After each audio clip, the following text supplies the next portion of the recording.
우리 가족도 아닌데 뭘 챙겨줘야 하니? 시어머니가 검정 비닐봉투를 제 발 앞으로 던지셨습니다. 팔순잔치 연회장이었어요. 하객 62명이 보는 앞에서요. 신우이한테는 순금 반지 580만 원, 황금돼지 820만 원을 주셨어요. 저한테요? 유통기한 1년 지난 홍삼 캔디 한 봉지였습니다. 편의점 할인 스티커가 붙어 있었어요. 1,200원이라고요. 28년을 모셨습니다.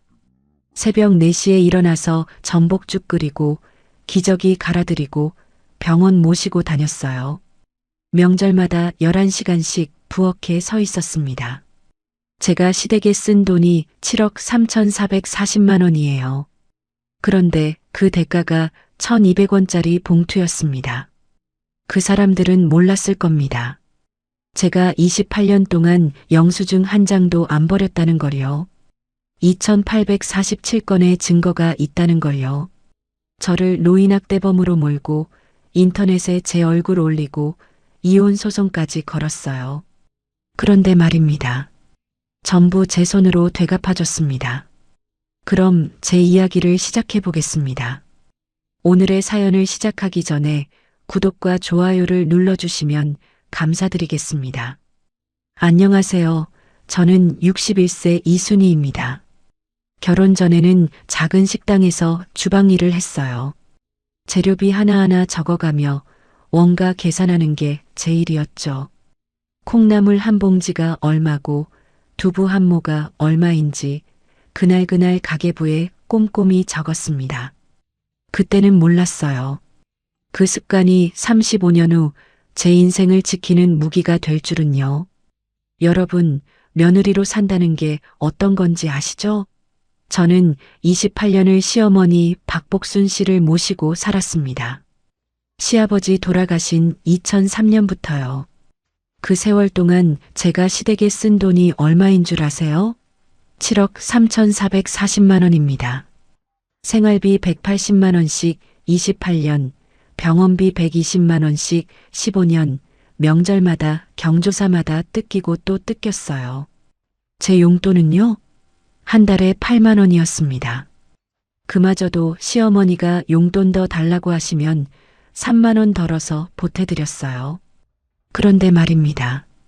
팔순잔치 그날 저는 제가 이 집에서 어떤 존재인지 똑똑히 깨달았습니다. 서울 강남 한정식집이었어요. 대관료 480만 원, 하객 62명, 식사비 1,240만 원. 남편 박재홍 씨 카드로 결제됐지만 그 돈 어디서 나왔겠습니까? 제가 관리하는 생활비 통장에서 빠져나갔죠. 신우이 박영숙 씨는 뭐라고 했는지 아세요? 박영숙 씨가 손톱을 다듬으며 말했습니다. 아이고, 옳게. 이번 어머니 잔치 말이야. 강남 그 집이 제일 낫다더라. 거기 예약 좀 잡아봐. 나는 요새 피부가 다니느라 눈코 뜰 새 없이 바쁘네. 올케가 살림꾼이니까 알아서 척척 잘할 거지. 믿어. 그 한마디에 1,720만 원이 제 어깨 위로 떨어졌습니다. 저는 아무 말도 못하고 고개만 끄덕였어요. 여러분, 제가 왜 그랬을까요? 35년을 그렇게 살아왔으니까요. 입을 열면 예민하다, 참으면 착하다 소리 듣는 게 며느리 인생이었습니다. 잔치 당일 연회장 좌석 배치표를 받습니다. 시어머니 자리 양옆에는 시누이 가족 4명이 앉게 되어 있었어요. 저와 남편은요, 입구 쪽 보조 테이블 8번이었습니다. 구석 중에 구석이요. 하객들 드나드는 문 바로 옆이라 찬바람이 휘윙 들어왔어요. 저는 그 자리에 앉아서 국 한 그릇도 제대로 못 떴습니다. 빈 접시 치우랴, 하객 안내하랴 정신이 없었거든요. 축하 순서가 됐을 때였습니다. 시어머니가 마이크를 잡고 시누이를 부르셨어요. 영수가, 우리 강아지 이리 좀 와봐라. 시누이가 앞으로 나가자 시어머니가 붉은 비단 보자기를 건넸습니다. 시누이가 그걸 풀었는데 여러분, 순금 반지였어요. 580만 원짜리, 그리고 황금돼지 장식 820만 원짜리, 합치면 1,400만 원입니다. 연회장이 술렁였어요. 친척들이 어머 어머 하면서 박수를 쳤습니다.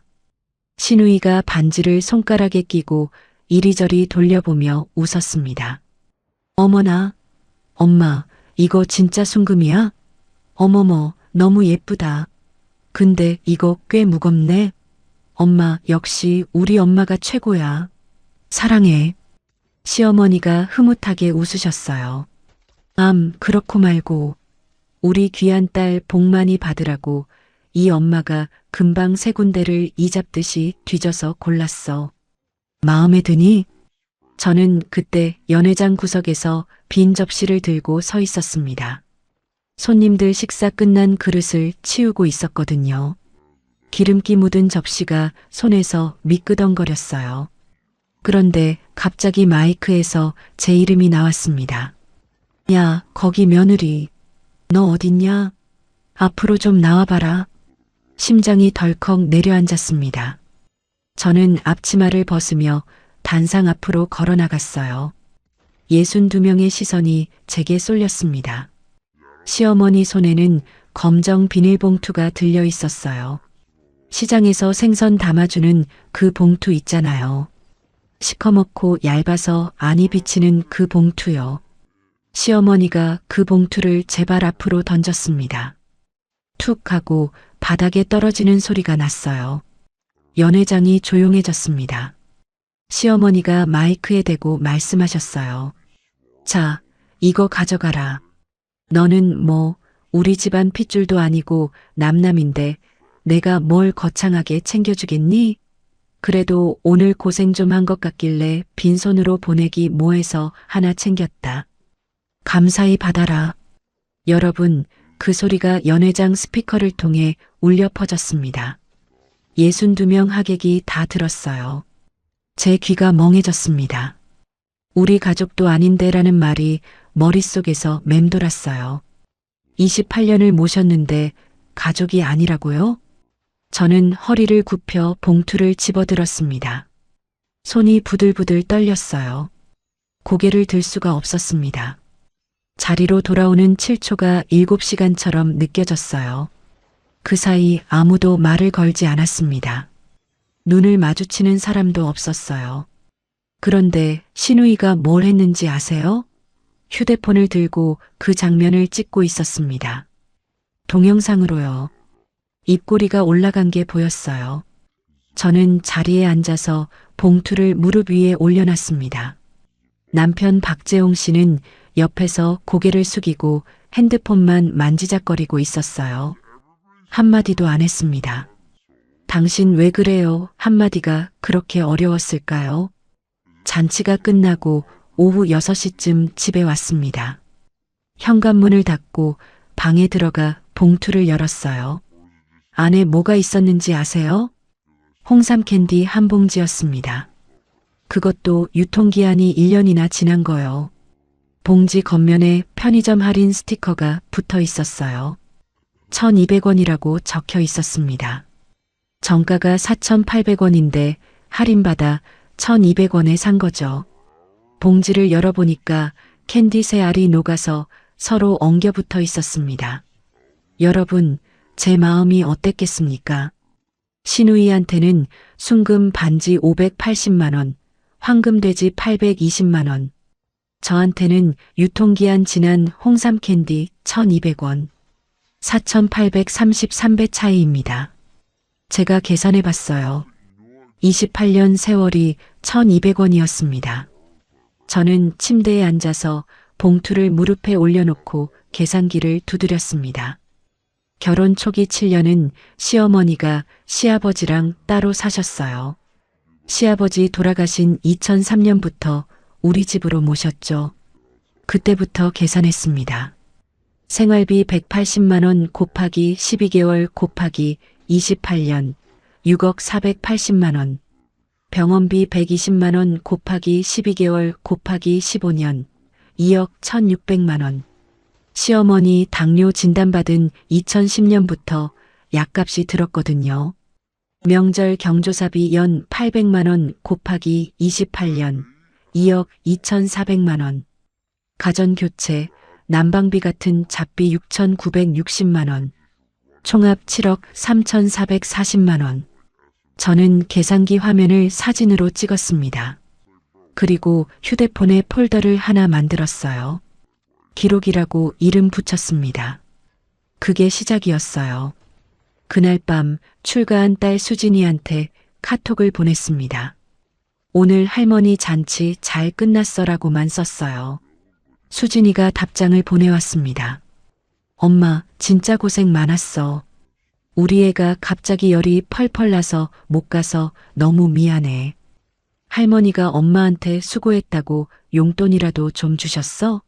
34살 딸아이는 육아하느라 정신이 없었습니다. 그 애한테까지 걱정 끼치고 싶지 않았습니다. 남편은 거실 소파에서 TV를 보고 있었어요. 저는 방문을 닫았습니다. 그리고 기록 폴더에 오늘 날짜를 적었어요. 그 옆에 이렇게 썼습니다. 검정 비닐봉투 홍삼 캔디 1,200원. 여러분, 그날 밤 저는 잠이 오지 않았습니다. 천장을 보며 생각했어요. 28년 동안 뭘 한 걸까? 새벽 4시에 일어나 전복죽 끓이고 병원 모시고 다니고 명절마다 20인분상 차리고 그게 다 뭐였을까요? 1,200원. 유통기한 지난 홍삼 캔디 3알. 그게 제 28년의 값이었습니다. 팔순잔치 다음 날이었습니다. 새벽 4시 반에 방문 두드리는 소리가 났어요. 쿵쿵쿵. 잠결에 벌떡 일어났습니다. 문을 여니까 시어머니가 복도에 서 계셨어요. 잠옷바람에 맨발이셨습니다. 순이야, 나 전복죽 먹고 싶다. 저는 눈을 비볐습니다. 시계를 보니까 4시 32분이었어요. 창밖은 아직 깜깜했습니다. 어머니, 지금요? 냉장고에 전복이 없는데요. 시어머니가 인상을 쓰셨어요. 그럼 사와. 내가 며느리야, 내가 며느리야? 저는 대답 대신 고개를 숙였습니다. 옷을 갈아입고 차키를 들었어요. 새벽 5시에 집을 나섰습니다. 노량진 수산시장까지 왕복 1시간 40분 거리였어요. 3월 초라 바람이 매서웠습니다. 핸들 잡은 손이 꽁꽁 얼었어요. 수산시장에 도착하니까 새벽 6시 반이었습니다. 전복 1kg에 42,000원을 주고 샀어요. 싱싱한 놈으로 골라달라고 했더니 아저씨가 이 시간에 오시는 분은 효녀밖에 없어요 하더라고요. 저는 웃지 못했습니다. 집에 돌아온 게 7시 10분이었어요. 바로 부엌으로 들어갔습니다. 전복 손질하고 내장 따로 빼고 참기름에 볶고 불린 쌀 넣고 40분 동안 저었습니다. 죽이 보글보글 끓을 때 간을 봤어요. 싱거우면 또 뭐라 하시니까 소금을 조금 더 넣었습니다. 오전 7시 50분 죽을 뚝배기에 담아서 시어머니 방으로 가져갔습니다. 밥상 위에 올려드리고 숟가락을 건넸어요. 시어머니가 한 숟갈 뜨셨습니다.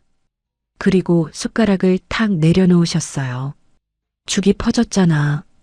이걸 어떻게 먹어? 저는 뚝배기를 내려다봤습니다. 제가 보기엔 괜찮았어요. 그런데 시어머니는 고개를 돌리셨습니다. 됐어. 입맛 없어. 나가봐. 새벽 4시 반에 일어나서 왕복 1시간 40분 운전하고 전복 42,000원어치 사고 40분 동안 저어서 끓인 죽이었습니다. 한 숟갈 드시고 퍼졌다는 말 한마디에 끝이었어요. 저는 뚝배기를 들고 부엌으로 돌아왔습니다. 싱크대 앞에 서서 한참을 멍하니 있었어요. 여러분, 그게 제 하루의 시작이었습니다. 그날 오전 10시쯤이었어요. 휴대폰 알림이 울렸습니다. 친척 단톡방이었어요. 47명이 있는 방인데 신우이가 뭔가를 올렸더라고요. 눌러봤더니 동영상이었습니다. 팔순잔치 때 제가 검정 비닐봉투 집어드는 장면이었어요. 신우이가 그 밑에 글을 달았습니다. 형분의 며느리 표정 보세요. 키읔키읔. 저는 손이 떨려서 휴대폰을 놓칠 뻔했습니다. 47명이 보는 방에 그 영상이 올라간 거예요. 댓글이 달리기 시작했습니다. 키읔키읔키읔 표정 실화냐, 에휴. 아무도 저를 걱정하는 말은 없었어요. 남편이 거실에서 TV를 보고 있었습니다. 저는 휴대폰을 들고 남편한테 갔어요. 여보, 이거 봐요. 영숙 씨가 단톡방에 이런 걸 올렸어요. 남편이 화면을 힐끗 보더니 말했습니다. 가족끼리 장난인데 뭘 그래. 내가 너무 예민해. 그러고는 리모컨을 들고 채널을 돌렸어요. 저는 그 자리에 서서 남편 뒤통수를 바라봤습니다. 입술을 깨물었어요. 피가 날 것 같았습니다. 아무 말도 못하고 방으로 돌아왔습니다. 그 주 목요일이 시어머니 정기검진 날이었어요. 대학병원 내과, 안과, 정형외과 3군데를 돌아야 했습니다. 저는 오전 8시에 시어머니를 모시고 집을 나섰어요. 병원 지하 1층 주차장에서 자리 찾는 데만 40분 걸렸습니다. 빙글빙글 돌았어요. 겨우 자리를 잡고 시어머니 휠체어를 꺼냈습니다. 내과 접수, 대기, 진료, 체열. 그 다음 안과. 또 접수, 대기, 진료. 정형외과까지 끝내니까 오후 1시였어요. 병원 끝나고 바로 집에 갈 수 있었을까요? 아니요. 약국 들러서 약 타고, 한의원 가서 침 맞으시게 하고, 대형마트 가서 장 보고, 마포구 약국, 서대문구 한의원, 은평구 마트, 3군데를 돌았습니다. 집에 도착하니까 오후 5시였어요. 9시간 동안 시어머니 모시고 다닌 겁니다. 현관문 열고 들어오니까 신우이가 거실 소파에 앉아 있었습니다. 언제 왔는지 커피를 마시고 있더라고요. 저는 시어머니 휠체어를 밀면서 인사했어요. 아, 영숙 씨 왔어요? 신우이가 커피잔을 내려놓으며 말했습니다. 언니, 나 엄마한테 할 말 있어서 왔어. 그러더니 시어머니한테 말했어요. 엄마, 나 요즘 쇼핑몰 자금 좀 빠듯해서 용돈 좀 더 필요한데. 시어머니가 고개를 끄덕이셨습니다. 그래, 얼마나 필요한데? 한 50만 원? 오빠네가 보태면 되잖아. 시어머니가 저를 쳐다보셨어요. 순이야, 들었지? 이번 달부터 50만 원 더 보태. 저는 입이 떨어지지 않았습니다. 이미 매달 생활비 180만 원에 병원비 120만 원을 드리고 있었어요. 총 300만 원이요. 거기에 50만 원을 더 보태라고요? 어머니, 저희도 형편이. 신우이가 끼어들었습니다. 언니, 형편이 뭐가 어려워? 오빠 대기업 다녔잖아. 퇴직금도 받았을 거고. 저는 신우이 얼굴을 봤습니다. 손톱에 빨간 매니큐어가 반짝거렸어요. 발리 여행 갔다 왔다면서 얼굴이 그을려 있었습니다. 1박에 89만 원짜리 풀빌라에서 2주를 살다 온 사람이 50만 원을 더 달라고요? 저녁에 남편한테 말했습니다. 여보, 어머니가 생활비 50만 원 더 보태래요. 영숙 씨한테 줄 용돈이 필요하대요. 남편이 TV에서 눈을 떼지 않고 말했어요. 그래, 그럼 내가 알아서 줄이면 되잖아. 뭘 나한테 그래. 저는 할 말을 잃었습니다. 제가 알아서 줄이라고요? 이미 제 용돈 8만 원에서 쥐어짜고 있는데요. 그날 밤 저는 제 용돈 8만 원에서 3만 원을 덜어내기로 했습니다. 앞으로 한 달에 5만 원으로 살아야 했어요. 화장품 살 돈은 없었습니다. 친구 만나서 커피 한 잔 마실 여유도 없어졌어요. 추석 연휴가 다가왔습니다. 연휴 전날 오후 2시에 시어머니 집에 도착했어요. 20인분 상차림 재료를 사야 했습니다. 마트에서 장을 봤는데 계산대에서 금액이 찍혔어요. 87만 원. 제 카드로 결제했습니다. 집에 돌아와서 오후 3시부터 요리를 시작했어요. 갈비찜, 잡채, 동그랑땡, 전, 나물 5가지. 11시간 동안 부엌에 서 있었습니다. 다리가 퉁퉁 부었어요. 허리가 끊어지는 것 같았습니다. 새벽 2시에 겨우 끝내고 설거지를 시작했어요. 3시간 30분 걸렸습니다. 새벽 5시 30분에 겨우 눕혔어요. 2시간 자고 아침 8시에 일어났습니다. 시누이 가족 4명이 도착했거든요. 식사 준비를 해야 했어요. 점심까지 대접하고 나니까 오후 1시였습니다. 시누이가 자리에서 일어나더니 말했어요. 우리 시댁 가야 해서 먼저 갈게. 설거지가 산더미였습니다. 그릇이 싱크대에 쌓여 있었어요. 저는 시누이 뒷모습을 봤습니다. 영숙 씨, 설거지라도 좀. 시누이가 현관에서 돌아보며 말했어요. 언니, 나 오늘 운전 많이 해야 해서 힘들어. 오빠한테 시켜. 남편은요? 거실 소파에 드러누워서 TV를 보고 있었습니다. 저는 부엌으로 돌아왔어요. 혼자 설거지를 했습니다. 점심 식사 때였어요. 친척 12명이 둘러앉아 있었습니다. 시어머니가 갑자기 말씀하셨어요. 우리 며느리는 복이 없어. 애도 하나밖에 못 낳았잖아. 저는 부엌 싱크대 앞에 서 있었습니다. 명절 음식 데우고 있었거든요. 그 말이 귀에 들어왔어요. 가슴이 철렁 내려앉았습니다. 손에 들고 있던 국자를 놓칠 뻔했어요. 복이 없다고요? 애를 하나밖에 못 낳아서요? 저한테는 출가한 딸 수진이가 있습니다. 34살이에요. 수진이가 시집가서 아이 낳고 육아하느라 정신없이 살고 있어요. 자주 못 만나지만 그래도 제 딸입니다.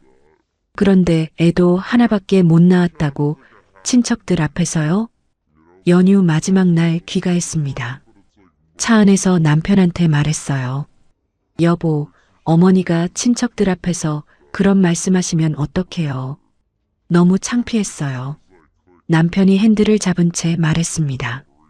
엄마가 원래 그래. 내가 너무 예민한 거야. 저는 창밖을 봤습니다. 아무 말도 하지 않았어요. 눈물이 날 것 같아서 입술을 꽉 깨물었습니다. 그 주 토요일이었어요. 시누이 인스타그램에 새 게시물이 올라왔습니다. 요즘 젊은 사람들이 많이 본다는 그 인스타그램 있잖아요. 발리 풀빌라 2주 살기라는 제목이었어요. 숙소 태그를 눌러봤더니 1박 요금이 89만 원이라고 나오더라고요. 2주면 14박. 89만 원 곱하기 14. 1246만 원입니다. 부모님 생활비 한 푼 안 보태는 사람이 1246만 원짜리 여행을 다녀왔어요. 그러면서 저한테는 50만 원 더 보태라고 했습니다. 저는 그날 밤 시어머니 약값 영수증을 정리했어요. 23장이었습니다. 날짜 순으로 정렬해서 투명 파일에 끼웠어요. 스마트폰 카메라로 하나하나 촬영했습니다. 기록 폴더에 저장했어요. 그리고 가계부 앱을 깔았습니다. 시댁 지출이라는 카테고리를 새로 만들었어요. 28년치 데이터를 역추산해서 입력하기 시작했습니다. 과거 영수증이랑 통장 내역을 대조했어요. 매일 밤 11시부터 새벽 1시까지 2주 동안 작업했습니다. 총 1892건의 지출 기록이 정리됐습니다. 여러분, 사람이 어떻게 그럴 수 있나요? 저는 28년 동안 새벽에 일어나 죽 끓이고 병원 모시고 다니고 명절마다 11시간씩 요리했습니다. 그런데 돌아온 건 죽이 퍼졌다. 복이 없다. 예민하다였어요. 그래도 저는 참았습니다. 참는 게 며느리 도리인 줄 알았으니까요. 그런데 말입니다. 제가 참는 동안 저를 밟고 있었던 사람들이 있었어요. 그걸 그때는 몰랐습니다. 추석 연휴가 끝나고 10월 첫째 주 화요일이었습니다. 오후 3시쯤 휴대폰이 울렸어요. 시어머니가 쓰러지셨다는 연락이었습니다. 대형마트 주차장에서였대요. 장 보시다가 갑자기 쓰러지셨다고 했습니다. 저는 앞치마도 못 벗고 차에 올랐어요. 응급실까지 40분 걸렸습니다. 신호등마다 걸렸어요. 손이 떨려서 핸들을 제대로 잡기가 힘들었습니다. 응급실에 도착하니까 시어머니가 침대에 누워 계셨어요. 의식은 있으셨습니다. MRI를 찍었다고 했어요. 담당 의사가 저를 불렀습니다. 보호자분이세요? 네, 며느리입니다. 의사가 MRI 사진을 보여주며 말했어요. 경도인지장애입니다. 치매 초기 단계로 보시면 됩니다. 앞으로 24시간 보호자 동반이 필요합니다. 24시간이요. 저는 그 말에 멍해졌습니다. 지금도 하루 종일 시어머니 모시고 있는데 이제 24시간을 붙어 있으라고요? 병원 복도로 나와서 신우이한테 전화했습니다. 영숙 씨, 어머니가 치매 초기 판정 받으셨어요. 24시간 보호자가 필요하대요. 우리 교대로 해야 할 것 같은데. 신우이가 끊기 전에 말했습니다. 언니, 오빠네가 모시잖아. 나는 애들 중간고사 기간이라 안 돼. 학원 뺑뺑이 돌려야 해. 뚜 하고 전화가 끊겼습니다. 저는 휴대폰을 들고 복도에 서 있었어요. 사람들이 지나다녔습니다. 아무도 저를 쳐다보지 않았어요. 저녁에 남편한테 전화했습니다. 여보, 어머니 치매 판정 받으셨어요. 24시간 누가 받으려야 하는데 당신이 좀 도와줘요. 남편이 한숨을 쉬더니 말했어요. 나 다음 주부터 싱가포르 출장이야. 2주 동안 회사에서 자원자 뽑길래 손 들었어. 어떻게 가야지. 자원했다고요? 어머니가 쓰러졌는데 해외 출장을 자원했다고요? 여보, 어머니가 아프신데. 엄마한테 내가 잘해. 나 회의 들어가야 해. 끊어. 뚜뚜뚜. 전화가 끊겼습니다. 저는 병원 복도 의자에 주저앉았어요. 다리에 힘이 풀렸습니다. 결국 저 혼자였습니다. 시어머니 퇴원하시는 날 저는 시어머니 집으로 짐을 옮겼어요. 옷가지 7벌, 세면도구, 혈압계. 그게 제 짐 전부였습니다. 입주 간병이 시작됐어요. 하루 일과가 어땠는지 아세요? 새벽 5시에 일어나서 시어머니 기저귀 확인했습니다. 기저귀 한 팩에 2만 원이에요. 일주일에 3팩 썼습니다. 한 달이면 기저귀 값만 24만 원이었어요. 아침 6시에 죽 끓이고 7시에 아침 식사 도와드리고 8시에 약 챙겨드리고 오전에 병원 데이케어 프로그램 보내드리면 오후 4시까지 자유시간이었습니다. 자유시간이라고요? 아니요. 그 시간에 빨래하고 청소하고 장보고 저녁 준비했어요. 오후 4시에 시어머니 모시러 가고 저녁 식사 차려드리고 9시에 주무시게 해드리고 그러고 나면 밤 10시였습니다. 그런데 밤이라고 끝이 아니었어요. 시어머니가 새벽에 자주 깨셨거든요. 2시간마다 한 번씩 화장실 가신다고 부르셨어요. 저는 눈을 제대로 붙일 수가 없었습니다. 간병 4일째 새벽 3시였어요. 시어머니가 화장실 가시다가 복도에서 넘어지셨습니다. 쿵 하는 소리에 잠이 확 깼어요. 뛰어나갔더니 시어머니가 바닥에 누워 계셨습니다. 다행히 크게 다치신 데는 없었어요. 부축해서 다시 침대에 눕혀드렸습니다. 그날 이후로 저는 잠을 못 잤어요. 시어머니가 움직이실까봐 귀를 쫑긋 세우고 있었거든요. 눈을 감아도 잠이 안 왔습니다. 간병 7일째였습니다. 새벽 3시 15분이었어요. 시어머니가 잠드신 걸 확인하고 욕실에 들어갔습니다. 세수를 하려고 물을 틀었어요. 그런데 갑자기 눈앞이 캄캄해졌습니다. 어지러움이 확 밀려왔어요. 저는 세면대 모서리에 이마를 부딪히며 쓰러졌습니다. 정신이 들었을 때 차가운 타일 바닥에 누워 있었어요. 이마에서 뭔가가 흘러내렸습니다. 손으로 만져보니까 비었어요. 저는 기어서 휴대폰을 집었습니다. 119에 전화했어요. 말이 제대로 안 나왔습니다. 살려주세요. 구급대원이 왔을 때 저는 욕실 바닥에 쓰러져 있었어요. 들것에 실려서 병원으로 갔습니다. 서울 서대문구 소재 종합병원 응급실이었어요. 눈을 떴을 때 하얀 천장이 보였습니다. 코에 산소호흡기가 꽂혀 있었어요. 팔에는 수액줄이 연결되어 있었습니다. 의사가 침대 옆에 서 있었어요. 이순희 씨, 정신이 드세요? 저는 고개를 끄덕였습니다. 만성피로 누적이에요. 저혈압에 경미한 뇌진탕까지 있습니다. 입원 3일 권고합니다. 의사가 제 눈을 들여다보며 말했어요. 이대로 가시면 정말 쓰러져서 못 일어나십니다. 본인 몸 좀 챙기세요. 저는 아무 말도 못했습니다. 눈물이 흘렀어요. 주먹으로 눈을 닦았습니다. 입원실로 옮겨졌습니다. 4인실이었어요. 침대에 누워서 휴대폰을 확인했습니다. 남편한테서 문자가 와 있었어요. 딱 한 통이었습니다. 엄마 잘 부탁해. 나 회의 중. 퇴원하면 연락해. 여러분, 제 마음이 어땠겠습니까? 저는 쓰러져서 응급실에 실려왔습니다. 이마에서 피가 났어요. 의사가 못 일어나십니다라고 했습니다.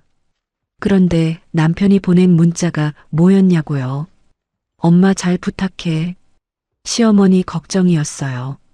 저 걱정이 아니라요. 아내가 쓰러졌는데 괜찮냐는 말 한마디가 없었습니다. 저는 휴대폰을 이불 위에 내려놓았어요. 천장을 봤습니다. 하얀 천장에 형광등이 깜빡거렸어요. 35년을 같이 살았습니다. 그 사람한테 저는 뭘까요? 시어머니 간병하는 사람? 밥 차려주는 사람? 청소하는 사람? 남편이라는 사람한테 저는 사람이 아니었어요. 입원 3일째 되는 날 오후 퇴원 수속을 밟았습니다. 병원비 47만 원을 내고 시어머니 집으로 돌아왔어요. 이마에 밴드를 붙인 채로요. 집에 들어오니까 시어머니가 거실에 앉아 계셨어요. 저를 보시더니 말씀하셨습니다. 왔어? 너 없으니까 밥이 맛이 없더라. 저 걱정은 없으셨어요. 밥맛이 없었다는 말만 하셨습니다.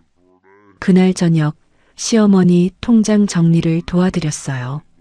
농협 통장이었습니다. 잔액을 확인하려고 거래 내역을 훑어보다가 이상한 걸 발견했습니다. 최근 3개월간 큰 금액이 빠져나가 있었어요. 7월 3일 700만 원 이체, 7월 28일 800만 원 이체, 8월 15일 600만 원 이체, 9월 5일 700만 원 이체, 총 2,800만 원이었습니다. 이체받은 계좌는 전부 국민은행이었어요. 저는 시어머니께 여쭤봤습니다. 어머니, 이 돈은 어디로 보내신 거예요? 2,800만 원이나 빠져나갔어요. 시어머니가 고개를 갸웃하셨어요. 내가 그랬나 기억이 안 나. 저는 가슴이 덜컥 내려앉았습니다. 2,800만 원을요? 기억이 안 나신다고요? 저는 신우이한테 전화했어요. 영숙 씨, 어머니 통장에서 2,800만 원이 빠져나갔어요. 혹시 알아요? 신우이가 퉁명스럽게 대답했습니다. 엄마가 직접 하신 거예요. 왜 난리예요? 아니, 그 돈이 어디로 간 건지. 언니, 우리 엄마 돈 우리 엄마 마음대로 쓰는 건데 뭔 상관이에요? 참견 좀 그만해요. 뚜 하고 전화가 끊겼습니다. 저는 이상했습니다. 시어머니가 치매 초기인데 3개월 동안 2,800만 원을 이체하셨다고요? 게다가 기억이 안 나신다고요? 저는 휴대폰 카메라로 이체 명세서 사장을 촬영했습니다. 기록 폴더에 저장했어요. 그리고 컴퓨터를 켜서 대법원 인터넷 등기소에 접속했습니다. 시어머니 명의 부동산 등기부등본을 발급받았어요. 화면에 뜬 내용을 보고 저는 눈을 의심했습니다. 시어머니 소유였던 서울 마포구 아파트가 있었어요. 전용 84제곱미터, 시가 4억 2천만 원짜리 아파트였습니다. 그 아파트가 6개월 전인 4월 15일에 소유권 이전이 되어 있었어요. 새 소유자 이름은 박영숙이었습니다. 신우이요. 이전 원인은 증여라고 적혀 있었어요. 저는 국세청 홈택스에 접속했습니다. 증여세 납부 내역을 조회했어요. 증여세 8,400만 원이 시어머니 계좌에서 납부된 기록이 있었습니다. 신우이가 낸 게 아니었어요. 시어머니 돈으로 세금까지 낸 거예요. 계산을 해봤습니다. 아파트 4억 2천만 원, 증여세 대납 8,400만 원, 현금 이체 2,800만 원, 총 5억 3,200만 원이었습니다. 신우이가 시어머니한테서 5억이 넘는 돈을 빼간 거예요. 그것도 시어머니가 치매 판정 받기 직전에요. 저는 화장실에 들어갔습니다. 문을 잠그고 세면대 거울 앞에 섰어요. 5분 동안 거울 속 제 얼굴을 봤습니다. 핏기가 없었어요. 이마에는 밴드가 붙어 있었고 손등에는 간병하면서 생긴 멍이 3군데 남아 있었습니다. 저는 휴대폰 메모장을 열었어요. 한 줄을 적었습니다. 참을 것인가, 기록할 것인가. 그 아래 한 줄을 더 적었어요. 기록한다. 그날 밤 35년 결혼 생활에서 처음으로 남편한테 먼저 전화하지 않았습니다. 연락 기다리지도 않았어요. 저는 이불을 덮고 천장을 봤습니다. 여러분, 사람이 어떻게 그럴 수 있나요? 저는 쓰러져서 병원에 실려갔습니다. 그런데 남편은 엄마 잘 부탁해라고 했어요. 신우이는 시어머니 재산 5억을 빼갔습니다. 시어머니는 밥이 맛이 없더라고 했어요. 28년 동안 저는 뭘 한 걸까요? 새벽에 일어나 죽 끓이고 기저귀 갈아드리고 병원 모시고 다녔습니다. 그 대가가 뭐였냐고요? 병원 침대에서 받은 문자 한 통. 엄마 잘 부탁해. 그게 전부였습니다. 퇴원 후 2주째 되는 날이었습니다. 서대문구 종합병원 외래 진료가 있었어요. 뇌진탕 경과 관찰 때문이었죠. 오전 10시에 대기실 의자에 앉아 있었습니다. 이마에 붙인 밴드는 떼었지만 아직 흉터가 남아 있었어요. 대기 번호표를 보고 있는데 누군가 옆에 앉았습니다. 간호사였어요. 흰 가운을 입은 중년 여자분이었습니다. 저를 힐끗 보더니 말을 걸었어요. 어르신, 손등에 멍이 많으시네요. 저는 손등을 내려다봤습니다. 시어머니 부축하다가 생긴 멍이 아직 남아 있었어요. 노란색으로 변해 있었습니다. 아, 이거요. 어머니 간병하다가. 간호사가 고개를 끄덕이더니 말했어요. 어르신, 잠깐 커피 한 잔 하실래요? 저 지금 휴게 시간이거든요. 저는 얼떨결에 따라갔습니다. 병원 지하 1층 휴게실이었어요. 자판기 커피를 2잔 뽑아서 테이블에 앉았습니다. 간호사가 명찰을 보여줬어요. 정미영, 48세라고 적혀 있었습니다. 저도 시월드 때문에 고생 많이 했어요. 10년 전에 이혼했거든요. 저는 커피잔을 든 채 정미영 씨를 봤습니다. 처음 보는 사람인데 왜 이런 얘기를 하는 걸까요? 정미영 씨가 말을 이었어요. 어르신 표정 보니까 제가 그때랑 똑같아요. 지칠 대로 지치셨죠? 병원 응급실에서 어르신 실려 오시는 거 봤거든요. 혼자 오셨더라고요. 저는 입술을 깨물었습니다. 눈물이 날 것 같았어요. 보호자분은 안 오셨어요? 남편은 해외 출장 중이에요. 신우이는 바쁘대요. 정미영 씨가 한숨을 쉬었습니다. 그래서 어르신 혼자 쓰러지신 거예요. 아무도 안 챙겨주니까. 저는 고개를 숙였습니다. 자판기 커피가 식어가고 있었어요. 정미영 씨가 제 손을 잡았습니다. 어르신, 제가 드릴 말씀이 있어요. 저는 고개를 들었습니다. 기록하세요. 네, 저도 그랬어요. 시어머니한테 당하고 남편한테 무시당하고 10년을 참았어요. 그런데 어느 날 깨달았어요. 참기만 하면 아무도 제 편이 안 돼준다는 거요. 정미영 씨가 제 눈을 똑바로 봤습니다. 그래서 기록했어요. 통장 내역, 영수증, 대화 내용 다 모았어요. 그게 저를 살렸습니다. 이혼할 때 재산분할 제대로 받았거든요. 저는 정미영 씨 얼굴을 봤습니다. 진심이었어요. 눈빛이 단단했습니다. 정미영 씨가 가방에서 수첩을 꺼냈어요. 한 장을 찢어서 뭔가를 적었습니다. 저한테 건네줬어요. 여기요. 대한법률구조공단 전화번호 국번 없이 130이에요. 무료로 법률 상담 받을 수 있어요. 그리고 여성긴급전화 1366 서대문구 무료심리상담센터 주소도 적어뒀어요. 저는 그 종이를 받았습니다. 손이 떨렸어요. 어르신, 증거가 필요해요. 지금부터라도 모으세요. 나중에 꼭 필요할 날이 옵니다. 그날 집에 돌아왔습니다. 시어머니는 요양병원 데이케어 프로그램에 가 계셨어요. 저는 거실 바닥에 주저앉았습니다. 정미영 씨가 준 종이를 한참 들여다봤어요. 기록하라고 했습니다. 증거를 모으라고 했습니다. 저는 벌떡 일어났어요. 방으로 가서 짐을 뒤졌습니다. 28년 동안 모아둔 가계부가 있었어요. 수기로 쓴 노트 12건이었습니다.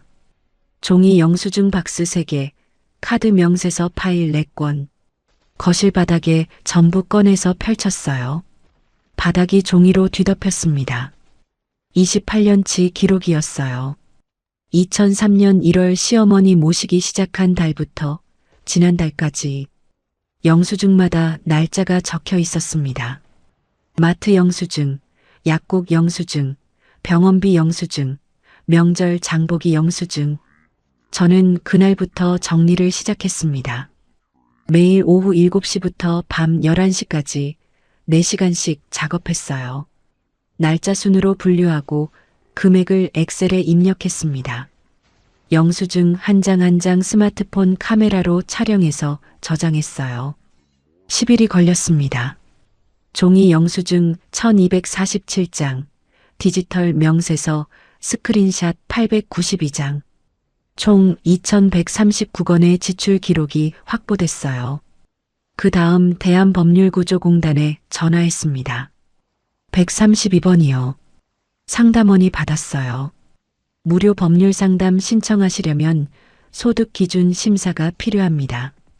기준 중위소득 125% 이하여야 해요. 건강보험료 납부 확인서랑 가족관계 증명서 팩스로 보내주세요. 저는 서류를 준비했습니다. 주민센터에 가서 가족관계 증명서 떼고 건강보험공단에서 납부 확인서 발급받았어요.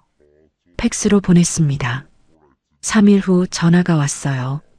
이순희님, 무료 법률 지원 대상자로 선정되셨습니다. 상담 일정은 다음 주 수요일 오후 2시 서울중앙지부로 오시면 됩니다. 저는 전화를 끊고 주먹을 꽉 쥐었습니다. 심장이 두근거렸어요. 상담 전날 밤 모든 자료를 USB 2개에 복사했습니다. 하나는 예비용이에요. 종이 서류는 날짜 순으로 정렬해서 투명 바인더 5권에 정리했습니다. 바인더 겉면에 연도를 적어놨어요. 2003-2007, 2008-2012 이런 식으로요. 상담 당일 오후 2시 법률구조공단 서울중앙지부에 도착했습니다. 상담실에 들어가니까 여자 변호사가 앉아 있었어요. 명패에 최윤아 변호사라고 적혀 있었습니다. 45살쯤 돼 보였어요. 이순희 씨 앉으세요. 어떤 상담 받으러 오셨어요? 저는 바인더 5권과 USB를 테이블 위에 올렸습니다. 28년 동안 시어머니 모신 기록이에요. 전부 제가 정리했습니다. 최윤아 변호사가 바인더를 펼쳤어요. 영수증을 하나하나 넘기며 봤습니다. 30분 정도 지났을까요? 변호사가 고개를 들었습니다. 이순희 씨, 이건 교과서급 증거입니다. 이 정도면 싸울 수 있어요. 저는 가슴이 뛰었습니다. 숨이 가빠졌어요. 정말요? 네. 재산분할 기여분 청구, 부당이득 반환 청구, 명의도용 의심건 추가 조사, 3가지 법적 경로가 있어요. 하나씩 설명해 드릴게요. 최윤아 변호사가 종이에 적으며 설명했습니다. 저는 고개를 끄덕이며 들었어요. 희망이 생겼습니다. 처음으로 내 편이 생긴 것 같았어요. 상담 끝나고 집에 돌아왔습니다. 저녁 7시쯤이었어요. 저는 충청남도 서산시에 계신 친정어머니한테 전화했습니다. 어머니는 시골 작은 집에서 혼자 사세요. 국민연금 월 42만 원으로 생활하시죠. 엄마, 나야. 순이야, 무슨 일이야? 목소리가 왜 그래? 저는 그동안 있었던 일을 말씀드렸어요. 팔순잔치 검정 비닐봉투부터 시누이가 5억 넘게 빼간 것까지. 어머니는 한참 동안 아무 말 없이 들으셨습니다. 엄마, 나 이제 그냥 못 살겠어. 법적으로 싸워보려고. 어머니가 한숨을 쉬셨어요. 순이야, 내가 널 시집 보내고 35년을 죄인처럼 살았다. 내가 고생하는 거 알면서도 시집 잘 살아야지 그 말밖에 못 해줬어. 저는 눈물이 났습니다. 엄마, 이제 내 인생 살아라. 엄마가 도와줄 건 없지만. 어머니가 말을 멈추셨어요. 잠시 후 다시 말씀하셨습니다. 엄마가 국민연금에서 15년 동안 몰래 모아둔 돈 있어. 1200만 원이야. 필요하면 보태줄까? 저는 울음이 터질 것 같았어요. 월 42만 원 받으시면서 15년 동안 모으신 거예요. 얼마나 아끼셨을까요? 고기 한 점 안 드시고 난방비 아끼려고 전기장판만 깔고 사셨을 거예요. 엄마, 아직은 괜찮아요. 정 필요하면 그때 말할게요. 전화를 끊고 한참을 울었습니다. 그 주 토요일 오후였어요. 시어머니가 요양병원 데이케어 프로그램에 가 계셨습니다. 오전 10시부터 오후 4시까지요. 저는 그 시간을 이용했어요. 인터넷으로 CCTV 설치 업체를 검색했습니다. 3곳에서 견적을 받았어요. 가장 저렴한 곳이 48만 원이었습니다. 거실, 주방, 현관 3곳에 카메라를 다는 비용이었어요. 저는 제 비상금 통장에서 현금을 인출했습니다. 48만 원이요. 그 돈으로 CCTV를 설치했어요. 설치 기사가 물었습니다. 영상 저장은 어디로 할까요? 클라우드로 하면 월정액이 나가는데요. 제 휴대폰에 자동으로 저장되게 해주세요. 기사가 앱을 설치해줬어요. 날짜별로 영상 검색이 가능했습니다. 테스트 촬영을 해보니까 거실 소파까지 선명하게 나왔어요. 그날 저녁 남편한테 문자를 보냈습니다. 이제부터 심오진 모든 대화와 상황이 녹화됩니다. 읽음 표시가 떴어요. 하지만 답장은 오지 않았습니다. 저는 휴대폰 갤러리를 열었어요. 기록 폴더 이름을 증거로 바꿨습니다. 6자리 비밀번호를 설정했어요. 제 생년월일이 아닌 아무도 모르는 숫자로요. 여러분, 저는 그때 깨달았습니다.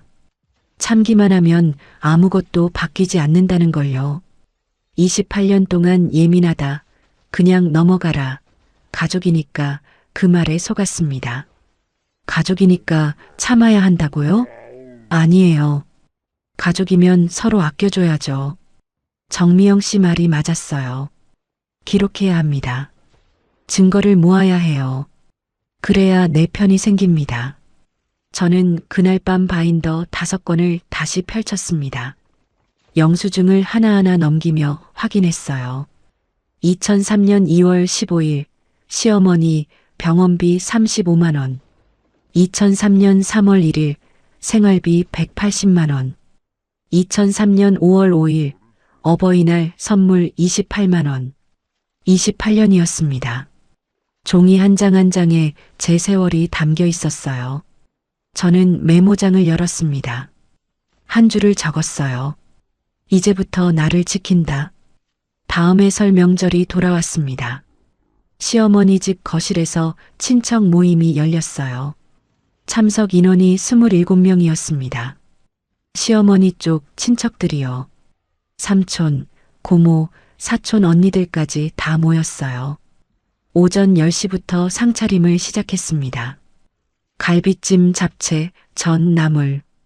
작년이랑 똑같았어요. 부엌에서 11시간 동안 서 있었습니다. 오후 1시에 겨우 식사가 끝났어요. 저는 부엌에서 앞치마를 벗었습니다. 설거지를 시작하려던 참이었어요. 그런데 오늘은 달랐습니다. 저는 싱크대 앞에 서서 숨을 깊이 들이쉬었어요. 심장이 쿵쾅거렸습니다. 거실로 나갔습니다. 27명이 둘러앉아 있었어요. 시어머니가 상석에 앉아 계셨고 시누이가 그 옆에 있었습니다. 남편은 구석 자리에서 휴대폰을 만지작거리고 있었어요. 저는 입을 열었습니다. 잠시 보여드릴 게 있습니다. 거실이 조용해졌어요. 27개의 시선이 저한테 쏠렸습니다. 저는 미리 가져온 노트북을 꺼냈어요.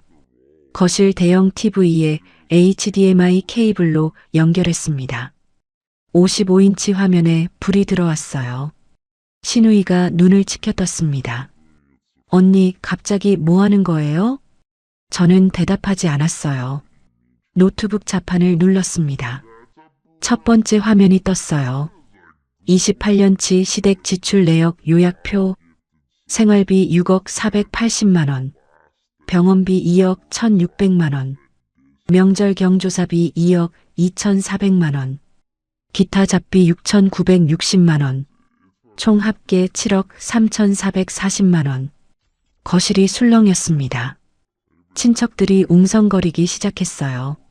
뭐야, 저게 다 뭐야? 7억이 넘는다고? 저는 두 번째 화면을 띄웠습니다. 15명의 마포구 아파트 등기부등본. 증여일자 4월 15일, 수증자 박영숙. 그 옆에 증여세 8,400만 원 납부 내역이 나왔어요. 납부자는 시어머니 계좌였습니다. 세 번째 화면이 떴습니다. 시모 계좌, 시누이 계좌 이체 내역. 7월 3일 700만 원, 7월 28일 800만 원, 8월 15일 600만 원, 9월 5일 700만 원, 총 2,800만 원. 거실이 완전히 조용해졌습니다. 숨소리만 들렸어요. 시누이 얼굴이 창백하게 변했습니다. 입술이 파르르 떨리고 있었어요. 시어머니가 자리에서 벌떡 일어나셨습니다. 다 거짓말이야. 전현이 조작한 거야. 시어머니가 소리를 지르다가 비틀거리셨어요. 옆에 있던 시누이가 부축했습니다. 저는 담담하게 말했어요. 국세청과 금융감독원에서 확인 가능합니다. 필요하시면 조회 방법 알려드릴게요. 시누이가 남편한테 달려갔습니다. 오빠, 저 여자 좀 어떻게 해? 가족 앞에서 이게 뭐 하는 짓이야? 저는 남편을 봤습니다. 남편이 뭐라고 할까요? 당신 왜 그래 할까요? 엄마한테 사과해야 할까요? 남편은 아무 말도 하지 않았습니다. 고개를 숙인 채 바닥만 봤어요. 35년을 같이 산 남편이었습니다. 그 사람은 제 편이 아니었어요. 시어머니 편도 아니었어요. 그냥 아무 편도 아니었습니다. 저는 노트북을 닫았습니다. 보여드릴 건 여기까지입니다. 모임이 어색하게 끝났어요. 친척들이 하나둘 자리를 떴습니다. 현관에서 인사하는 소리가 들렸어요. 그런데 시어머니 쪽 사촌 언니 세 분이 저한테 다가왔습니다. 순이야, 우리가 몰랐다. 내가 그렇게 고생한 줄. 28년 동안 혼자 다 감당한 거야? 힘들었겠다. 영숙이가 그렇게 돈을 빼갔는지 우리도 처음 알았어.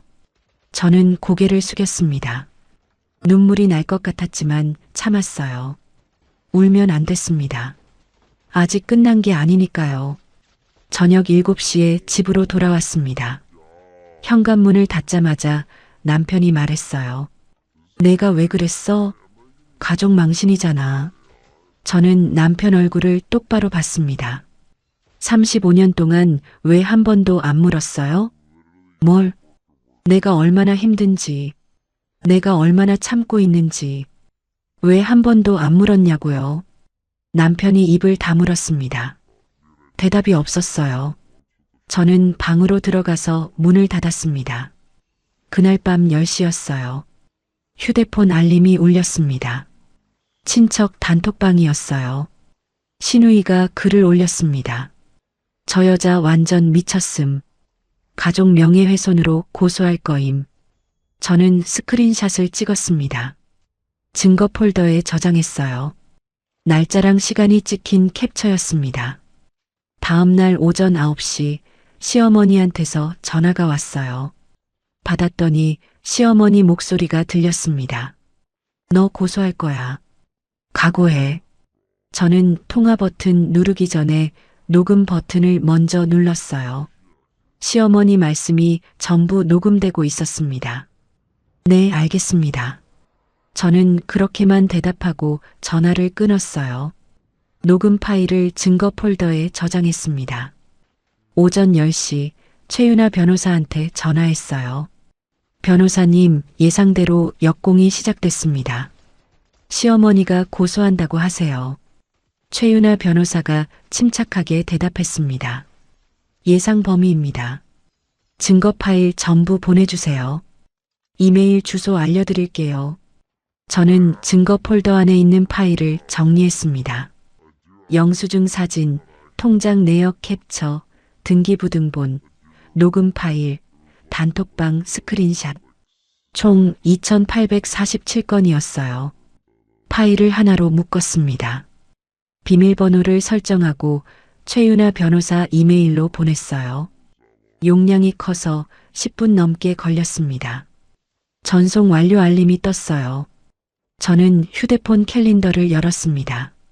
내일 날짜에 최윤아 변호사 대면 미팅 오후 3시라고 입력했어요. 여러분, 제 마음이 어땠겠습니까? 28년 동안 모은 영수증이었어요. 새벽 4시에 일어나서 전복죽 끓인 날, 명절에 11시간 동안 부엌에 서 있던 날, 기저귀값 24만 원 내던 날, 그 모든 날들이 종이 한 장 한 장에 담겨 있었습니다. 7억 3,440만 원. 제 28년의 값이었어요. 시어머니는 저한테 검정 비닐봉투를 던지셨습니다. 1,200원짜리 홍삼 캔디가 든 봉투를요. 그게 제 값이라고 생각하셨던 거예요. 그런데 말입니다. 저한테는 영수증이 있었어요. 기록이 있었습니다. 28년 동안 한 장도 안 버리고 모아뒀거든요. 정미영 씨 말이 맞았어요. 기록이 나를 살립니다. 저는 그날 밤 침대에 누워서 천장을 봤습니다. 싸움은 이제부터였어요.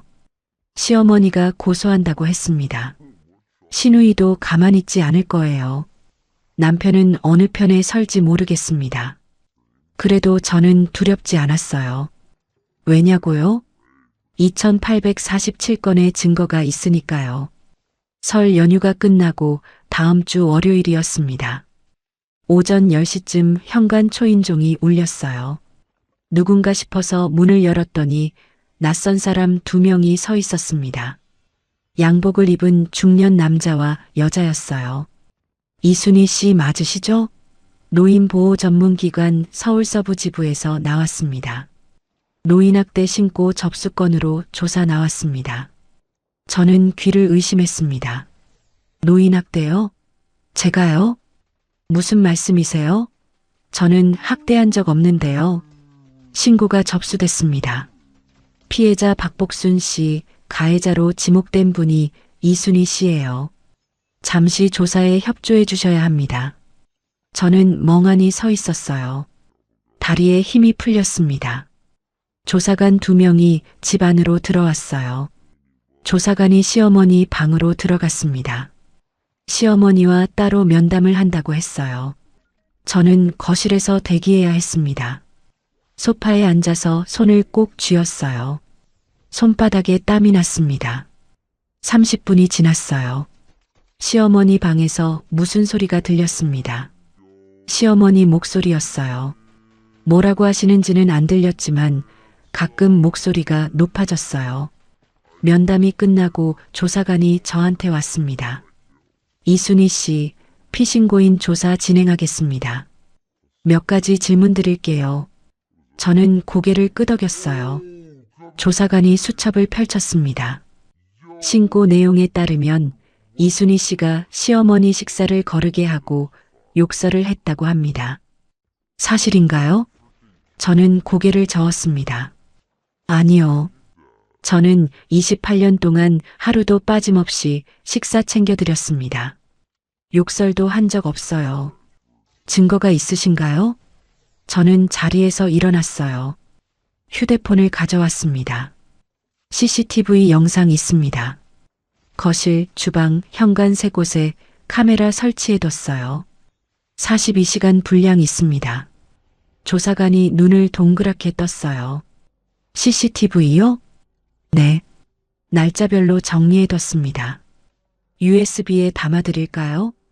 저는 미리 준비해둔 USB를 건넸습니다. 조사관이 받아들었어요. 영상 확인 후 결과 통보드리겠습니다. 조사관들이 돌아갔습니다. 현관문이 닫히고 나서야 저는 소파에 주저앉았어요. 온몸에 힘이 빠졌습니다. 노인학대범이라고요. 28년 동안 새벽 4시에 일어나서 죽 끓이고 기저귀 갈아드리고 병원 모시고 다닌 제가요. 세상에 어떻게 이럴 수 있나요? 3일 후 노인보호전문기관에서 전화가 왔어요. 이순희 씨 조사 결과 알려드립니다. CCTV 영상 확인 결과 학대 정황이 없는 것으로 판단됐습니다. 종결 예정입니다. 저는 안도의 한숨을 내쉬었어요. 다행이다 싶었습니다. 그런데 그게 끝이 아니었어요. 5일 후 휴대폰에 문자가 왔습니다. 서울서 부경찰서입니다. 노인학대 혐의 관련 출석 요청합니다.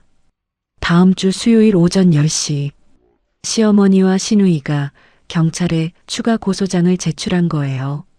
노인보호전문기관에서 종결됐는데 경찰에 또 신고한 겁니다. 출석 당일 오전 10시 서울서 부경찰서 형사과에 도착했어요. 조사실에 들어가니까 조사관이 서류를 펼쳤습니다. 이순희 씨, 피고소인 진술 받겠습니다. 고소인 박복순 씨와 박영숙 씨가 제출한 진술서입니다. 한번 보시겠어요? 저는 진술서를 받아들었어요. 손이 떨렸습니다. 내용을 읽었습니다. 며느리 이순희가 2024년 10월부터 2025년 1월까지 식사를 거르게 하고 죽어버려라는 욕설을 수차례 했다. 저는 눈을 의심했어요. 죽어버려라요? 제가 그런 말을 했다고요? 이 내용 사실인가요? 아닙니다. 전혀 사실이 아닙니다. 저는 가방에서 USB를 꺼냈어요. CCTV 영상 42시간 분량이 담긴 USB였습니다. 날짜별로 편집해서 15개 파일로 정리해뒀어요. 그리고 식사 준비 사진 127장도 있었습니다. 타임스탬프가 찍힌 사진들이요. 이게 증거입니다. CCTV 영상이랑 식사 준비 사진이에요. 날짜별로 다 정리해뒀습니다. 조사관이 USB를 받았어요.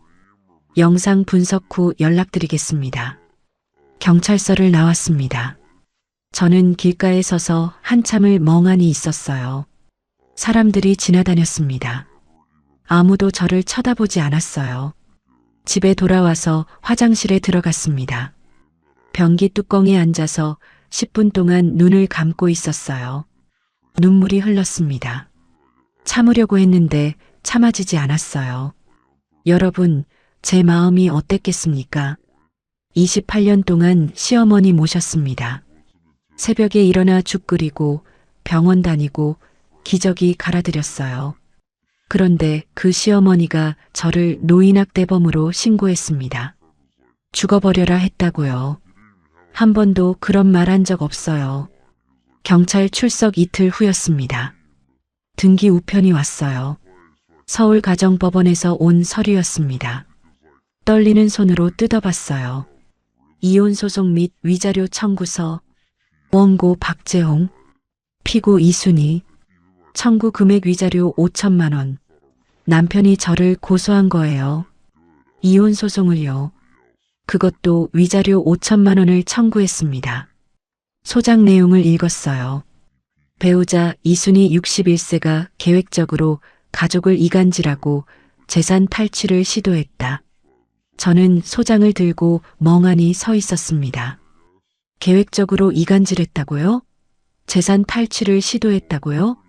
28년 동안 7억 3,440만 원을 쏟아부은 사람이 저인데요. 그 주 토요일이었어요. 휴대폰 알림이 울렸습니다. 신우이 인스타그램에 새 게시물이 올라왔다고 지인이 연락해줬어요. 요즘 젊은 사람들이 많이 본다는 인스타그램 있잖아요. 신우이 계정 이름은 YOUNGSUKPARKLIFESTYL이었습니다. 게시물 제목이 악독한 며느리 실체 공개였어요. 저는 손이 떨려서 휴대폰을 떨어뜨릴 뻔했습니다. 게시물을 눌러봤어요. 제 얼굴 사진이 있었습니다. 친척 모임 때 찍힌 사진이었어요. 허락도 없이 가져다 쓴 거죠. 사진 옆에 글씨가 적혀 있었습니다. 노인학대범, 사기꾼, 우리 가족을 파탄낸 여자. 저는 눈앞이 캄캄해졌어요. 심장이 쿵쾅거렸습니다. 댓글을 봤어요. 340개가 달려 있었습니다. 신고 가능한가요? 경찰에 알려야 하는 거 아님? 저런 사람이 아직도 활보하고 다닌다고? 게시물 업로드 24시간 만에 조회수가 1만 2천을 넘었어요. 모르는 사람들이 저를 욕하고 있었습니다. 제 얼굴을 보면서요. 월요일 오전이었습니다. 직장에서 전화가 왔어요. 저는 서대문구 초등학교 급식실에서 시간제 조리원으로 일하고 있었거든요. 월급 98만 원짜리 일이었습니다. 관리자가 전화를 받았어요. 이순희 씨, 인터넷에 이상한 글이 돌던데요. 학교로 민원 전화가 몇 통 왔어요. 저는 가슴이 철렁 내려앉았습니다. 당분간 출근 보류하세요. 상황 정리되면 연락드릴게요. 전화가 끊겼어요. 저는 휴대폰을 들고 멍하니 앉아 있었습니다. 98만 원이었어요. 한 달에 98만 원. 그 돈으로 제 용돈 내고 친정 어머니 약값 보태드렸는데 그 일자리마저 잃게 생긴 거예요. 저는 친정 어머니한테 전화했습니다. 충청남도 서산시 시골 작은 집에 혼자 계신 어머니요. 엄마 나야. 순이야 무슨 일이야? 목소리가 왜 그래? 저는 울음을 참으며 말했어요. 엄마 조금만 더 버텨주세요. 어머니가 한숨을 쉬셨습니다. 순이야 내가 무너지면 나도 못 산다. 버텨야 해. 전화를 끊고 한참을 울었습니다. 최윤아 변호사한테 연락했어요. 변호사님, 신우이가 인터넷에 제 사진이랑 이름 올렸어요. 노인학대범이라고요. 직장에서도 출근 보류하래요. 최윤아 변호사가 침착하게 말했습니다. 명예훼손입니다. 민사소송 가능해요.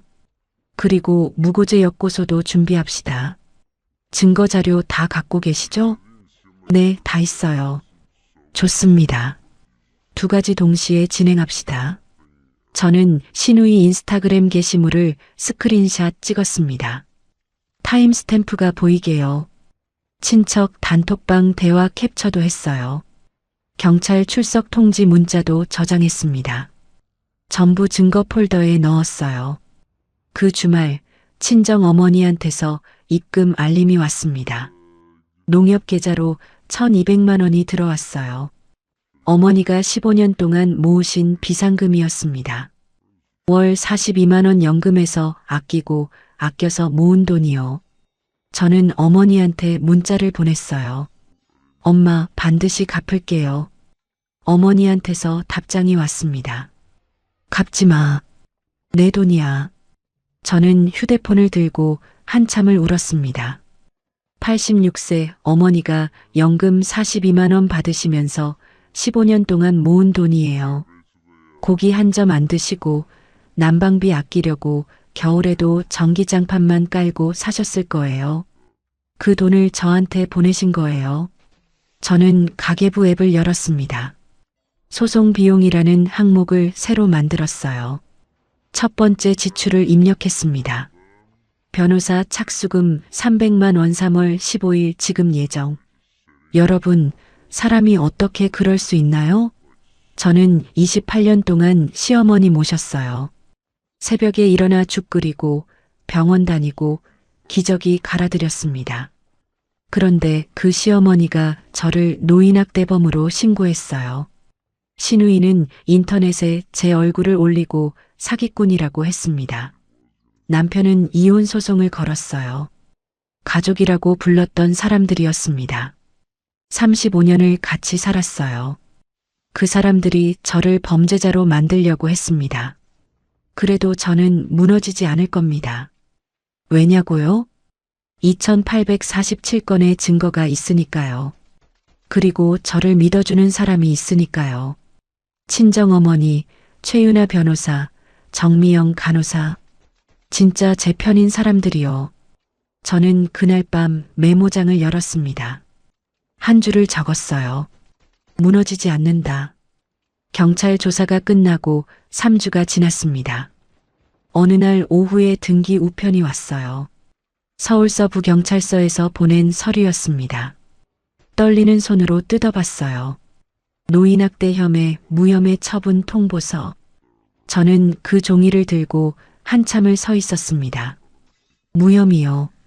제가 학대한 적 없다는 게 증명된 거예요.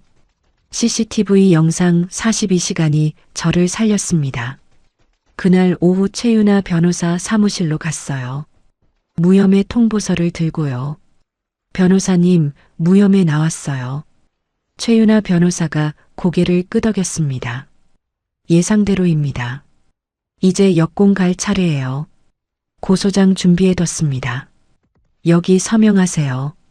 테이블 위에 서류 2장이 놓여 있었어요. 첫 번째 서류는 무고죄 형사 고소장이었습니다. 피고소인은 박복순, 박영숙, 시어머니와 신우이요. 두 번째 서류는 명예훼손 민사소송장이었어요. 피고 박영숙, 청구 금액 5천만 원. 저는 펜을 들었습니다. 손이 떨렸어요. 28년을 모셨던 시어머니를 고소하는 거였습니다. 35년 동안 가족이라고 불렀던 사람들을요. 그런데 말입니다. 그 사람들이 먼저 저를 범죄자로 만들려고 했어요. 노인학대범이라고요. 인터넷에 제 얼굴을 올리고 사기꾼이라고 했습니다. 제 직장까지 빼앗으려고 했어요. 저는 서명했습니다. 박복순, 박영숙. 두 사람 이름 옆에 제 도장을 찍었어요. 이혼소송 1차 변론기일이 잡혔습니다. 서울가정법원이었어요. 오후 2시에 법정에 들어갔습니다.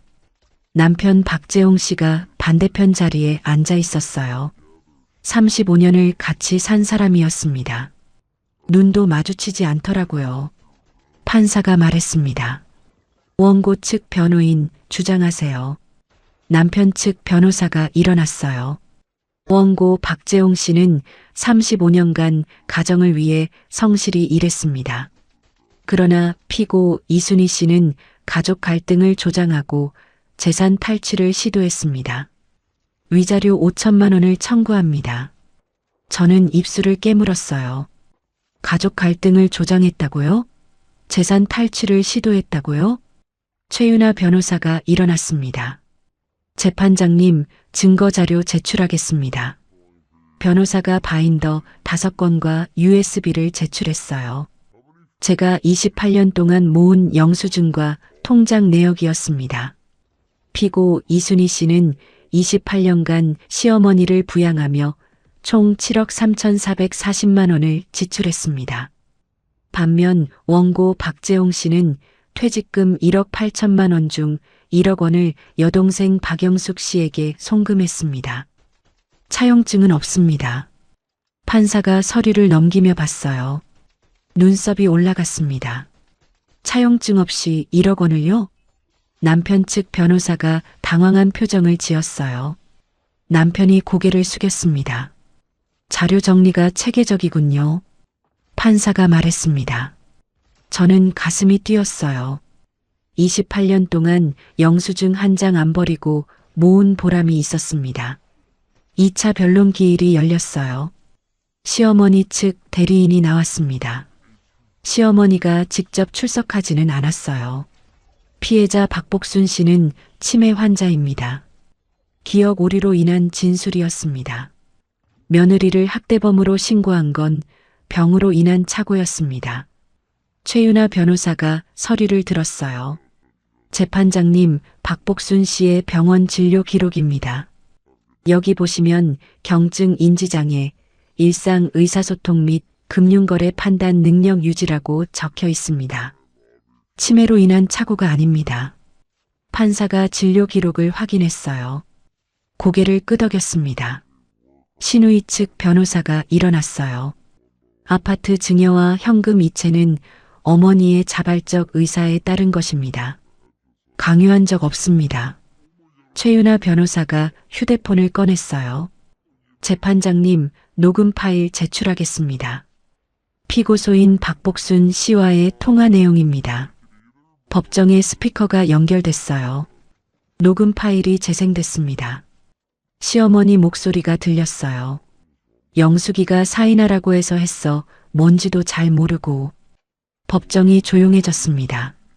신우이 얼굴이 창백하게 변했어요. 입술이 파르르 떨리고 있었습니다. 저는 그 모습을 봤어요. 28년 동안 저한테 언니가 알아서 하지 했던 사람이었습니다. 팔순잔치 때 검정 비닐봉투 던지는 장면을 동영상으로 찍었던 사람이요. 친척 단톡방에 형분의 며느리 표정 보세요. 키읔키읔 올렸던 사람이요. 이제 그 사람이 법정에서 떨고 있었습니다. 3차 변론 기일 후 판사가 조정을 권유했어요. 양측이 합의하면 소송을 빨리 끝낼 수 있다고요. 하지만 합의는 불발됐습니다. 신우이 측에서 거부했거든요. 판결 선고 기일이 2개월 후로 잡혔어요. 저는 그 2개월을 기다렸습니다. 매일 밤 증거 폴더를 열어봤어요. 2847건의 파일이 거기 있었습니다. 제 28년이 거기 담겨 있었어요. 판결 선고일이 왔습니다. 서울가정법원 제5호 법정이었어요. 오후 2시에 판사가 입장했습니다. 이혼소송 판결을 선고합니다. 저는 숨을 멈췄어요. 심장이 쿵쿵거렸습니다. 재산분할 비율은 64로 결정합니다. 피고 이순희 씨 목 60%, 분할 금액 4억 1천만 원 확정합니다. 4억 1천만 원이요. 제가 60%를 받는 거예요. 저는 귀를 의심했습니다. 위자료는 역으로 원고 박재홍 씨가 피고 이순희 씨에게 8천만 원을 지급하라는 판결을 내립니다. 사유는 원고의 가사방기 및 부양 의무 불이행입니다. 남편이 저한테 위자료를 내라고요. 8천만 원을요. 남편이 저를 고소했는데 되레 남편이 돈을 내게 된 거예요. 저는 눈물이 났습니다. 참으려고 했는데 참아지지 않았어요. 같은 달에 명예훼손 민사소송 판결도 나왔어요. 신우이 박영숙 씨는 손해배상금 5천만 원을 지급하라는 판결이었습니다. 인터넷에 제 얼굴 올리고 노인학대범, 사기꾼이라고 한 대가였어요. 무고죄 형사 고소건도 결론이 났습니다. 시어머니 박복순 씨는 치매로 인한 책임 무능력 상태라서 공소권 없음 처분을 받았어요. 하지만 신우이 박영숙 씨는 달랐습니다. 무고죄로 기소돼서 벌금 700만 원 약식 명령을 받았어요. 모든 소송이 끝났습니다. 재산분할 4억 1천만 원, 위자료 8천만 원, 명예훼손 손해배상 5천만 원, 신우이 무고죄 벌금 700만 원. 저는 법원 앞 계단에 섰어요. 최윤아 변호사가 옆에 있었습니다. 이순희 씨, 정말 수고하셨습니다. 최윤아 변호사가 손을 내밀었어요. 저는 그 손을 잡았습니다. 악수를 했어요. 변호사님, 감사합니다. 변호사님 아니었으면 못 이겼어요. 아니에요. 이순희 씨가 증거를 모으셨잖아요. 2847건이요. 저는 그걸 정리했을 뿐이에요. 저는 고개를 끄덕였습니다. 28년 동안 영수증 한 장 안 버리고 모은 게 저를 살렸어요. 앞으로 좋은 일만 있으실 겁니다. 최윤아 변호사가 말했어요. 저는 고개를 숙여 인사했습니다. 집에 돌아와서 증거 폴더를 열었어요. 하위 폴더를 하나 만들었습니다. 종결이라고 이름 붙였어요. 판결문 스캔본 사건을 저장했습니다. 이혼소송, 재산분할, 명예훼손, 무고죄. 사장의 판결문이 거기 들어갔어요. 저는 충청남도 서산시에 계신 친정어머니한테 전화했습니다. 엄마, 나야. 다 끝났어요. 어머니가 아무 말씀 안 하셨어요. 5초 동안 침묵이 흘렀습니다. 전화기 너머로 어머니 숨소리만 들렸어요. 그리고 흐느끼는 소리가 났습니다. 순이야, 잘했다, 잘했어. 저도 울었습니다. 전화기를 붙들고 한참을 울었어요. 전화를 끊고 창문을 열었습니다. 바깥 공기가 차가웠어요. 깊게 들이마셨습니다. 3월 바람이 볼을 스쳤어요. 저는 휴대폰 캘린더를 열었습니다. 한 줄을 입력했어요. 새 출발 D-30. 여러분, 28년이었습니다. 새벽 4시에 일어나서 죽 끓이고 병원 모시고 다니고 기저귀 갈아드렸어요. 명절마다 11시간씩 부엌에 서 있었습니다. 그 대가로 검정 비닐봉투를 받았어요. 1200원짜리 홍삼 캔디가 든 봉투요. 그런데 말입니다. 저한테는 영수증이 있었어요. 2847건의 증거가 있었습니다. 그게 저를 살렸어요. 정미영 간호사 말이 맞았습니다. 기록이 나를 살립니다. 판결 확정 후 한 달이 지났습니다. 어느 날 오후에 휴대폰 알림이 울렸어요. 농협 계좌 입금 알림이었습니다. 재산분할금 4억 1천만 원. 입금 완료. 저는 휴대폰 화면을 한참 들여다봤어요. 숫자가 진짜인지 몇 번이나 확인했습니다. 진짜였어요. 2주 후에 또 알림이 왔습니다. 위자료 8천만 원 입금. 그리고 며칠 뒤에 신우이 손해배상금 5천만 원도 들어왔어요. 총 5억 4천만 원이었습니다. 제 계좌에 5억이 넘는 돈이 찍혀 있었어요. 61년 살면서 처음 보는 숫자였습니다. 입금 확인하자마자 친정 어머니한테 전화했어요. 엄마, 나야. 돈 들어왔어요. 엄마가 보내준 1200만 원 지금 바로 보낼게요. 순이야, 그 돈은 내 돈이야. 갚지 마. 아니에요, 엄마. 빌린 돈은 갚아야죠. 저는 바로 송금했습니다. 1200만 원을 어머니 계좌로요. 15년 동안 연금 42만 원에서 아끼고 아껴서 모은 돈이었어요. 어머니한테 하루라도 빨리 돌려드리고 싶었습니다. 어머니한테서 전화가 왔어요. 순이야, 이 돈 다시 보낼 거야. 엄마, 제발 받으세요. 그 돈으로 겨울 이불 새로 사시고 고기도 좀 드세요. 이제 엄마도 좀 편하게 사셔야죠. 어머니가 한참 말이 없으셨어요. 그리고 작은 목소리로 말씀하셨습니다. 순이야, 고맙다. 저는 전화기를 붙들고 울었습니다. 그 주말에 인터넷을 켰어요. 부동산 사이트에 들어갔습니다. 검색창에 강원도 속초시 바닷가 아파트라고 쳤어요. 매물이 쭉 나왔습니다. 저는 35년 동안 바다를 본 적이 없었어요. 신혼여행 때 제주도 갔던 게 마지막이었습니다. 그 후로는 시어머니 모시느라, 명절 준비하느라, 병원 다니느라 여행 한 번 못 갔어요. 매물 3곳을 추렸습니다. 다음 주말에 속초로 내려갔어요. 혼자 KTX 타고 갔습니다. 창밖으로 풍경이 지나갔어요. 논밭이 보이고 산이 보이고 터널을 지나니까 바다가 보였습니다. 저는 창문에 이마를 대고 바다를 봤어요. 파란 물결이 반짝거렸습니다. 눈물이 났어요. 왜 우는지 모르겠는데 눈물이 멈추지 않았습니다. 속초역에서 내려서 부동산 3곳을 돌았어요. 첫 번째 집은 너무 낡았습니다. 두 번째 집은 바다가 안 보였어요. 세 번째 집을 보러 갔습니다. 조양동 소재 아파트였어요. 15층이었습니다. 현관문을 열고 들어갔는데 거실 창문으로 바다가 보였어요. 동해 바다가 한눈에 들어왔습니다. 저는 거실 창 앞에 서서 한참을 바라봤어요. 수평선이 보였습니다. 하늘과 바다가 맞닿은 곳이요. 61년 살면서 이런 풍경은 처음이었어요. 이 집으로 할게요. 부동산 사장님이 웃었어요. 좋은 선택하셨어요. 전용 59제곱미터, 매매가 2억 3천만 원입니다.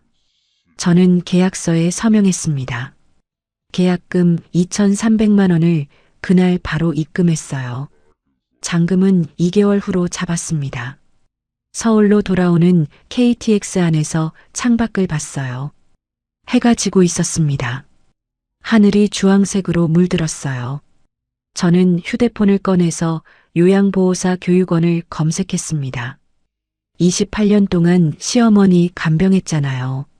새벽에 일어나서 죽 끓이고 기저귀 갈아드리고 병원 모시고 다녔습니다.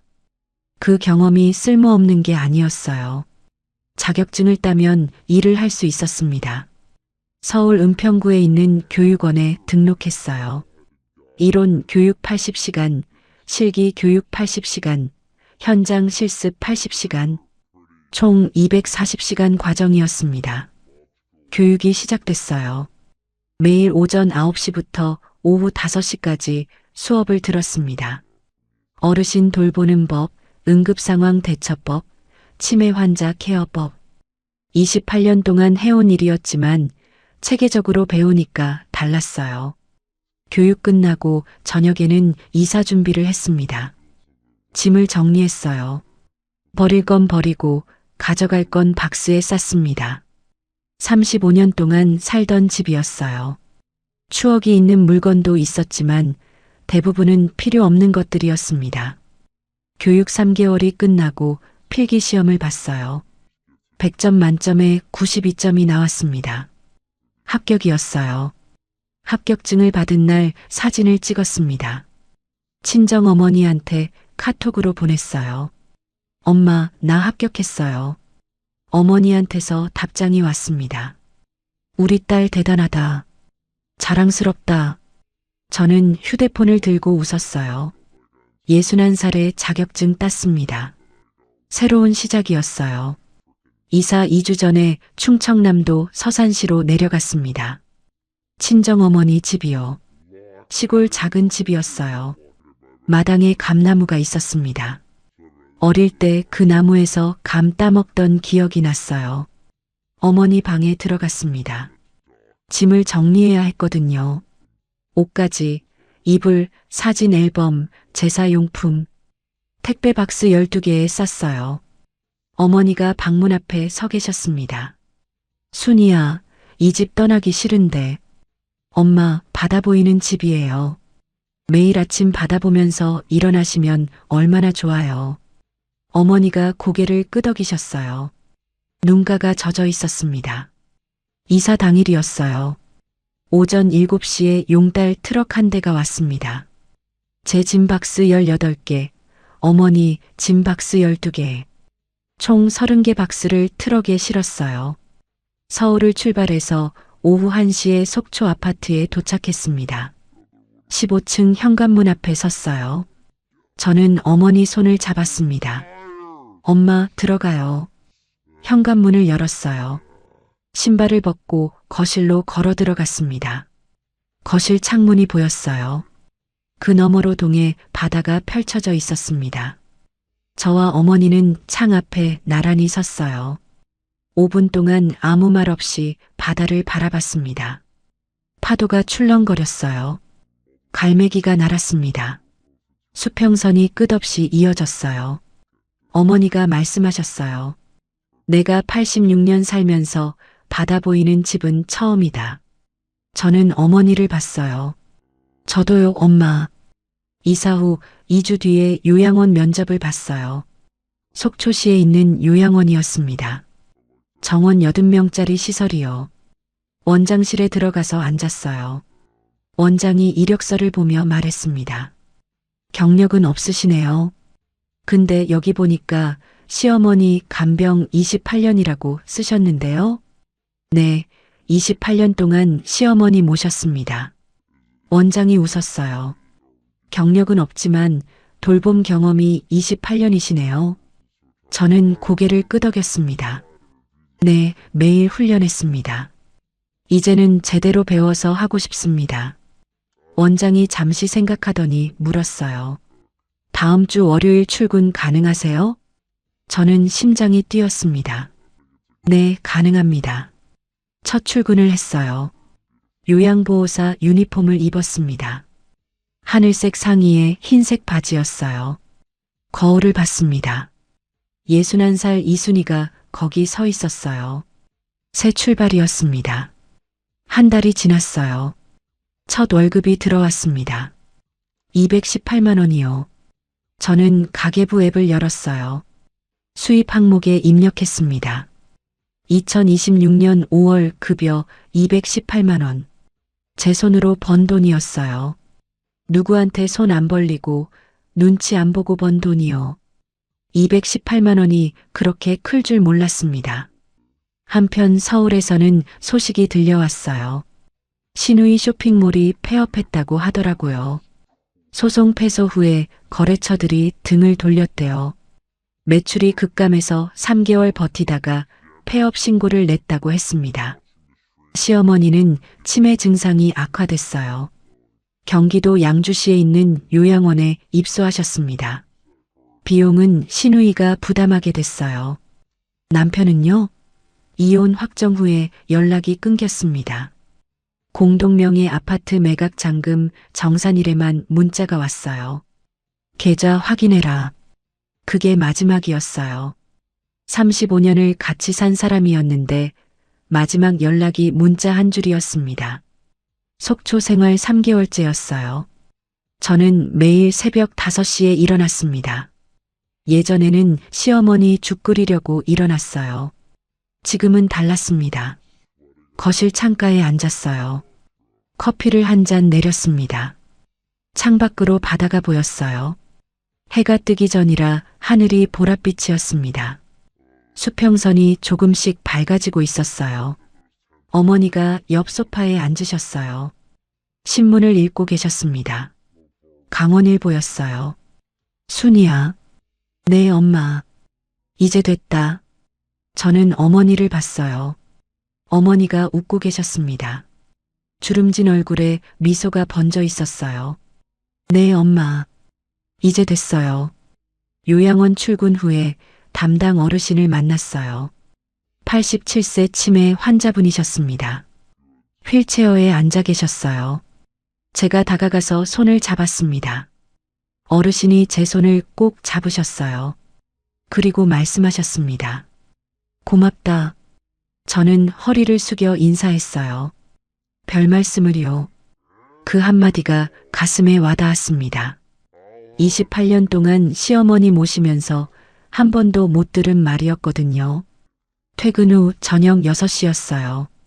속초 해변 산책로를 걸었습니다. 혼자였어요. 바닷바람이 불었습니다.